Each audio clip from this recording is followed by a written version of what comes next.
हमारा शरीर प्रकृति का एक महान आविष्कार है। इससे जटिल संरचना संसार में और कोई नहीं।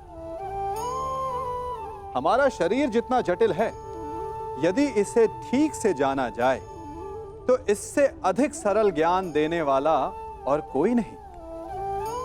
हमारे शरीर में पंच इंद्रियां होती हैं जो हमें भाव, गुण और वस्तुओं का बोध कराती हैं। हमारे पास आंखें हैं, नाक है, स्पर्श के लिए त्वचा है, कान है और जीभा है। सबका भिन्न भिन्न कार्य है। आंखों से देखना, कानों से सुनना, नथनों से श्वास लेना, त्वचा से स्पर्श करना और जीभा से स्वाद लेना। परंतु क्या आपने कभी सोचा कि प्रकृति ने हमें 2 आंखें दी, 2 नथुने दी, 2 कान दी, स्पर्श के लिए ये पूरा शरीर दिया, परंतु जीभा केवल 1 दी? ऐसा क्यों? क्योंकि प्रकृति चाहती है कि हम देखें अधिक, सुने अधिक और ज्ञान अधिक अर्जित करें, बोले कम। क्योंकि अधिक वाचाल नाश को निमंत्रण देता है। स्मरण रखिएगा। प्रतीत होता है जैसे पंचाली के छठे पति आप स्वयं हैं।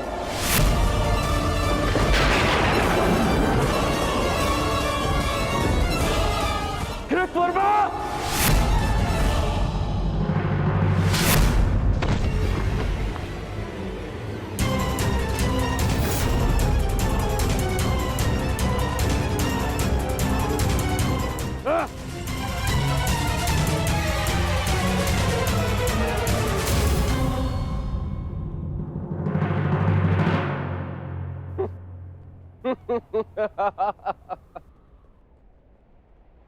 एक तो आप मेरे जन्मदिन पर बिना आमंत्रण के यहां पहुंचे, और दूसरा मेरे मित्र पर आपने हाथ उठाए।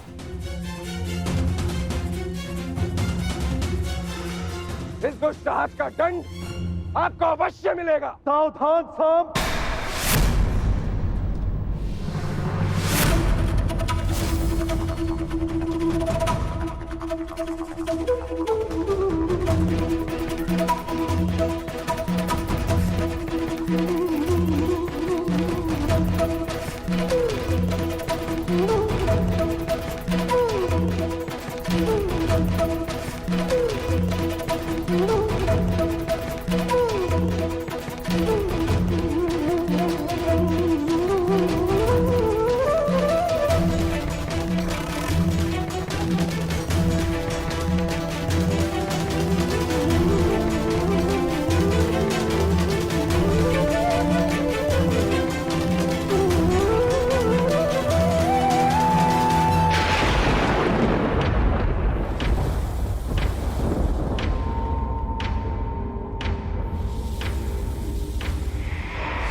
आज से ठीक 1 सप्ताह के पश्चात तुम्हारे पेट से मूसल ही उत्पन्न होगा, जो तुम्हारे वंश के विनाश का कारण बनेगा।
देती हूँ कि जिस प्रकार तुमने मेरे कुल का अंत किया है, उसी प्रकार तुम्हारे कुल का अंत भी होगा। तुम्हारा कुल भी ऐसे ही आपस में लड़कर नष्ट हो जाएगा।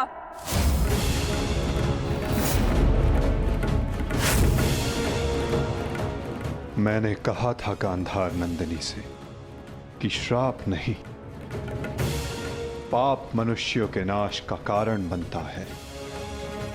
आज यादवों के पाप उनके नाश का कारण बनेंगे।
ये हमसे क्या हो गया कान्हा? हमने अपने ही कुल का नाश कर दिया। नहीं दाऊ, मनुष्य का विनाश उसके पाप कर्मों से होता है। यही नियति है और यादवों ने अपनी नियति स्वयं चुनी। जब जब मनुष्य अपने भीतर मद, दांभ और क्रोध को जगाएगा, तब तब वो ऐसे ही भूमि पर सो जाएगा।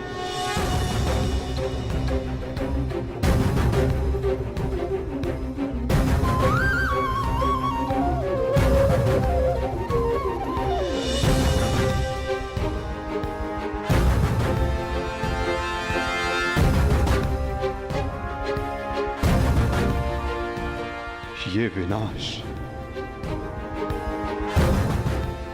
संसार के लिए एक उदाहरण होगा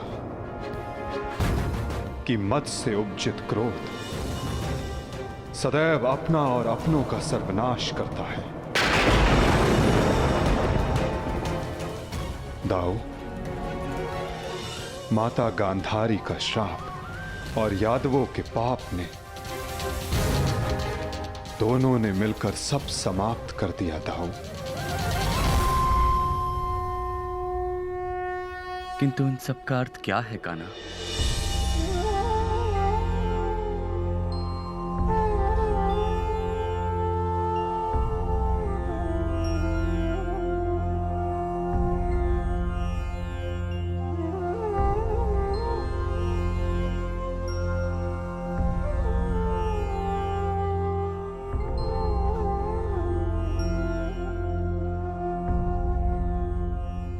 इसका अर्थ यह है दाऊ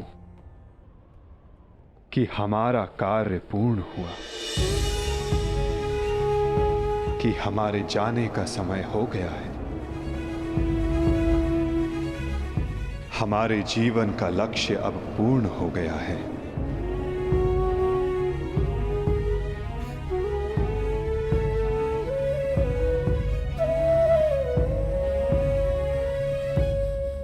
जब अंत आ रहा है तो प्रारंभ से हो। प्रारंभ से ही मैं श्री हरि का सेवक रहा हूं, तो अंत भी उनके चरणों में ही हो।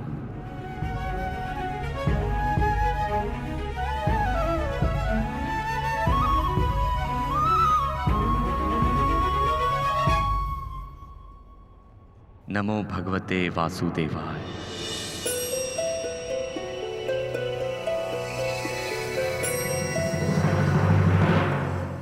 जब अंत आ रहा है तो प्रारंभ से हो। प्रारंभ से ही मैं श्री हरि का सेवक रहा हूं, तो अंत भी उनके चरणों में ही हो।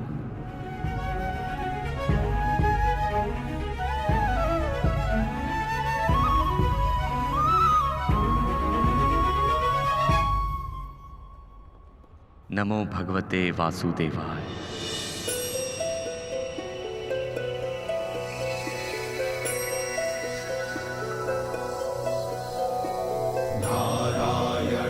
नमस्कृत्य नरं चैव नरोत्तमं देवीं सरस्वतीं व्यासं ततो जयम् उदीरयेत्।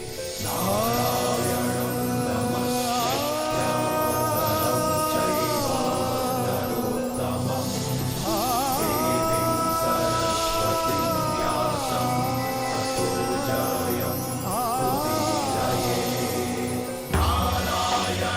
नमस्कृत्य नरं चैव नरोत्तमं देवीं सरस्वतीं व्यासं ततो जयम्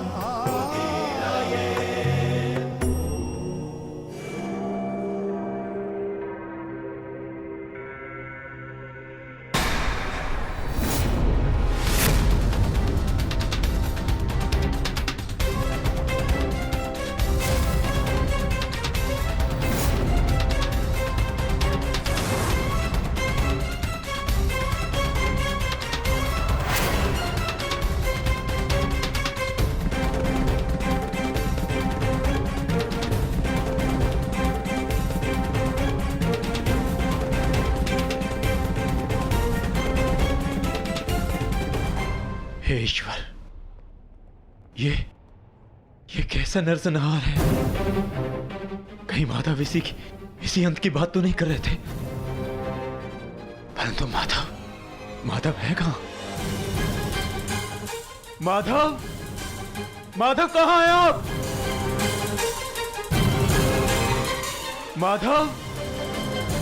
माधव कहां हैं आप?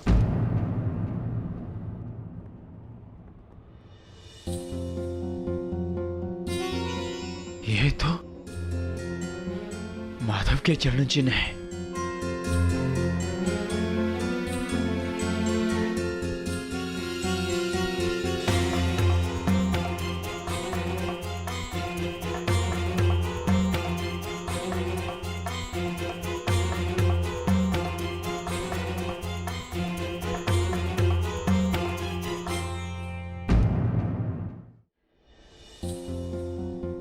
ये तो माधव के चरण चिन्ह है।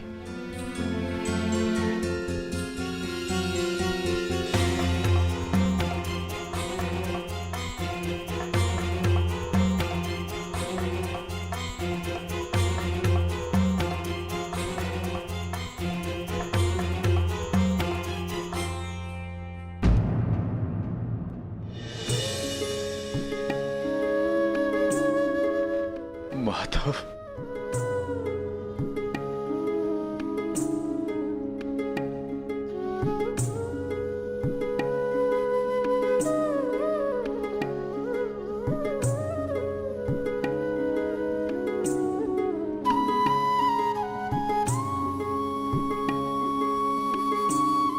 आओ पार्थ, तुम्हारी ही प्रतीक्षा थी।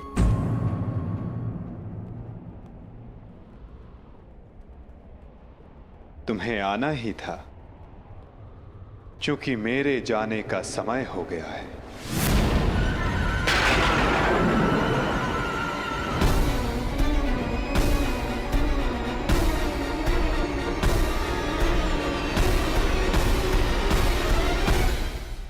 ये सब क्या हो गया माधव? ये विनाश कैसा? हर प्राणी के जीवन का एक कारण होता है, एक लक्ष्य होता है पार्थ, और उस लक्ष्य के पूर्ण हो जाने के पश्चात उसका सृष्टि में रहना संतुलन बिगाड़ता है। कुरुक्षेत्र के युद्ध में जो शक्ति शेष रह गई थी, वो संतुलन बिगाड़ रही थी पार्थ। जब शक्ति के साथ उत्तरदायित्व का भान ना हो तो मनुष्य पापी बन जाता है, और यादवों के अंत के साथ उस पाप का भी अंत हुआ पार्थ। सदैव स्मरण रखना पार्थ, बिना उत्तरदायित्व के भान की शक्ति सदैव विनाश लाती है।